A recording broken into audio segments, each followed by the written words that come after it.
I think they chose it for me to come to Austin, Texas. And he asked me, "You been there before?" I say, "No, hell no, I never been there." And then I don't know where Texas also. So I don't know anywhere I'm going, to be honest. I need to go to a country who believe in me, to open a new chapter of my new life.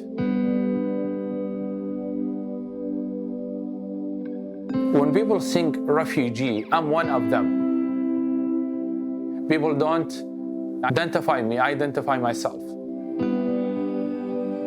Hello, my name is Hussein. I'm 29 years old. And then right now I'm studying at UT, the University of Texas. Austin is the amazing city. You don't see a lot of borders here to find friends. For example, if one day I don't go there, people text me, "Where are you today?"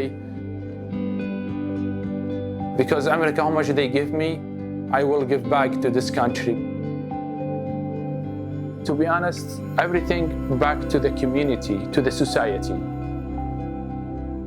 I hear anti-refugee in the news, make me sad. Most refugee, when they enter, they look just for a new life because they could not tolerate the situation in their country. My life before I get my accident was very cool. We live in a kind of small town outside Mosul. I am in a big family actually, 6 brothers and 1 sister, and my mom and dad. We have a neighbor next to us. Me and Ibrahim was very close friends, like brothers, more than brothers. So we was sitting and drinking tea and joking, me and my brothers and the neighbor brothers. That day, I just wanted to be going to the stadium, to be honest. I want to go there to play. The day of the bombing was, it was Thursday, August 3rd, 2006. It is open field, anyone can to watch there. So this car, or the truck, he come in the middle of the stadium. And then he smiled, and then he looked left and right, and then he pushed his hand on the horn. When the explosion happened, I flew into the air. My face come to the ground before my body. And then I stood up to run, and then when the shrapnel hit me, I could not move anymore. Looks like electricity shake my body. Could not see anymore. I just hear people shouting. A few seconds, I felt somebody slapped on my stomach. Ibrahim, he died. It was him. The explosion, what happened, is killed 16 people and 56 injured. My dad looked for me. He said, "Where is Qusay?" He didn't recognize me because no nose, no cheek. So in our village, we don't have big hospital. We have just a clinic, small clinic, basically 3 room to 4 room, few nurses and 1 doctor, no more than that. The doctor, he come to me, he told my dad, "Go take care of your other kids. Qusay, in half hour, he will die." And I heard his voice, he crying. And I say, "Dad, don't leave me, I will die." And then my dad and his neighbor drive to the Mosul. We come to the checkpoint for American soldiers. They took me out from the car. A few minutes later, I felt helicopter. When they come to the ground, I heard a lot of people shouting in English, and then I went in a coma for 12 days. When I woke up, I don't know where am I. The interpreter, she told me in your file is explosion.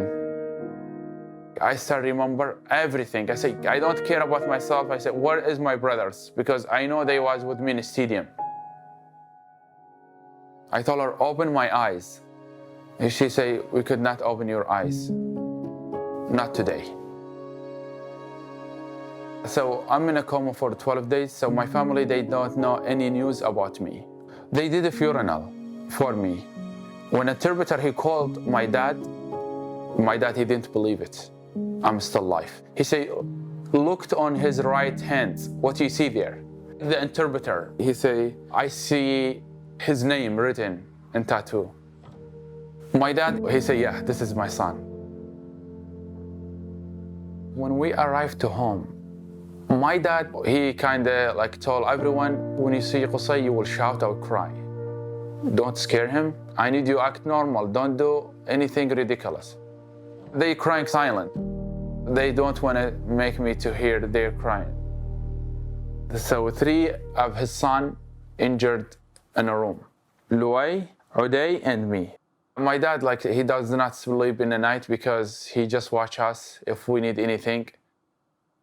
We were not able to go back to the base for treatment. The road was dangerous. 2006 and 2007, it was very ridiculous years for Iraqi people. Qaeda control Iraq that time. They targeting like basically civilian people. Pain, a lot pain. Without medicine, I could not sleep. Thinking a lot, what my life will be. This took 2 years of doing nothing. So one time I was listening to the TV and I heard about Doctors Without Borders. One of the report, he say, we are in Amman. In this surgical unit in Jordan, far from Baghdad. You could call this phone number, you see it down on the screen. Oh hell, I could not see it. And I ran to one of my brother, he dialed on my phone number, and then I called. 11 days later, I think, I get message. Qusay, congratulations. Doctors Without Borders, they approve you, so we need to make passport as soon as possible. I'm a dream or this show. I was so happy. It's just amazing. So when I went in Amman, we met Dr. Ashraf. Dr. Ashraf started reading the report, and then he say, oh, Qusay, you were not able to see. That time, I confirmed I'm blind. So, What did you feel? Devastated. Like the hopes is gone. I don't want to be alive anymore. So I went to wash my body, start pray, crying. So I said, God help me. I said, this is a test. I will pass the test, I'll fail the test. In Jordan, Amman, I did over like 35 surgery. Dr. Nasser, he worked for me like tirelessly to help me.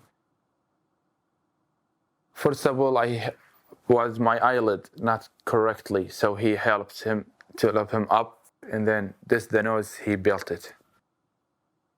The 3 years I spent with Doctors Without Borders in Amman is the most beautiful years for me. All the doctors, they're amazing. Nurses and people, they are all of them amazing, wonderful support. So yeah, I built my relationship with them, and also I built good relationship with the patients. Doctors Without Borders, they took us. They have, we call them like kind of psychological activity, people do activity for them. So they took us to the Dead Sea. So I noticed in the bus, people dancing, loud music, even they have injured, like severe, but they are happy. When I saw those things, I started analyzing. How about if I do that every week? So I asked my friends, who like go next Friday to the Aqaba or Batra or visiting park or stuff like that? So I started doing that every single week, going there to the different places in Amman. The happiness, the smile, the places they visit, the picture they share, the pictures they send to their family. See, we went these places. I start feeling independent with my friends, and I start navigate the downtown of Amman on my own. But you were always surprising us. This is not I met many people, many different culture, different diversity. Truly, I find myself, after my injury, who I am, what I can do.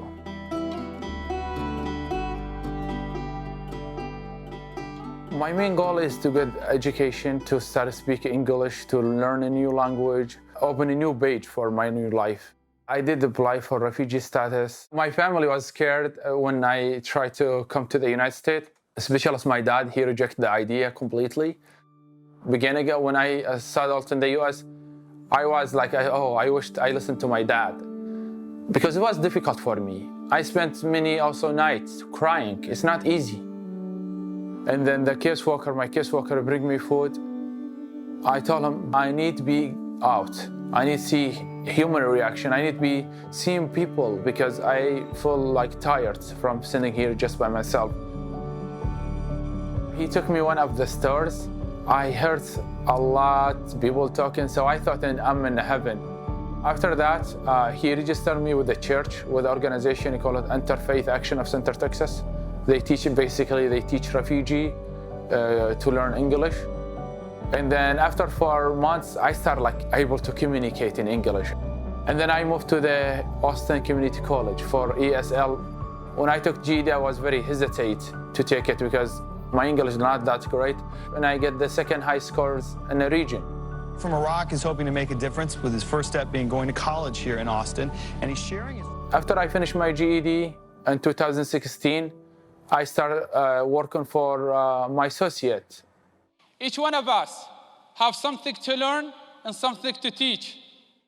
In the fall, I will transfer to the University of Texas to pursue a bachelor's degree in psychology.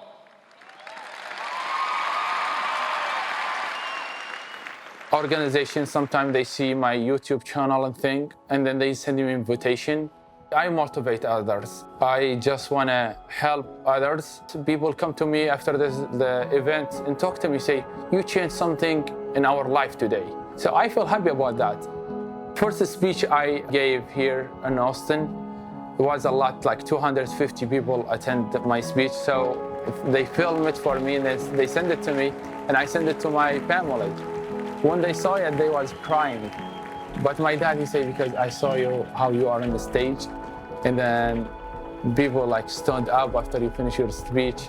Right now, I think he's very proud of me. And I'm trying, I promised him to get my PhD because I told him when I left, I said, one day I will be doctor. So I'm still on my promise for him. I wish God give him long life. He see my graduation and graduate with my PhD.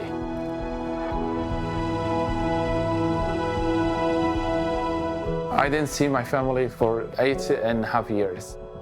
I went in last May. It was amazing to see my family again. They've been sitting around me and I still I could hear their smile.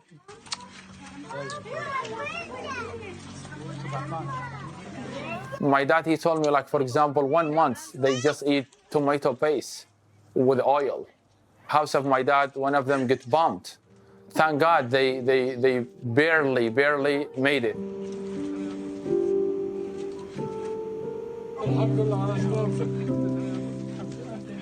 Mosul. When you say Mosul, everything is stopped. Around 500,000 people have fled Iraq's second largest city, Mosul. ISIS entered Mosul 2014. So basically they stayed there 2 years. Everything, historic, human, everything destroyed. Mosul need help from everyone. When I went there, trust me, I cried.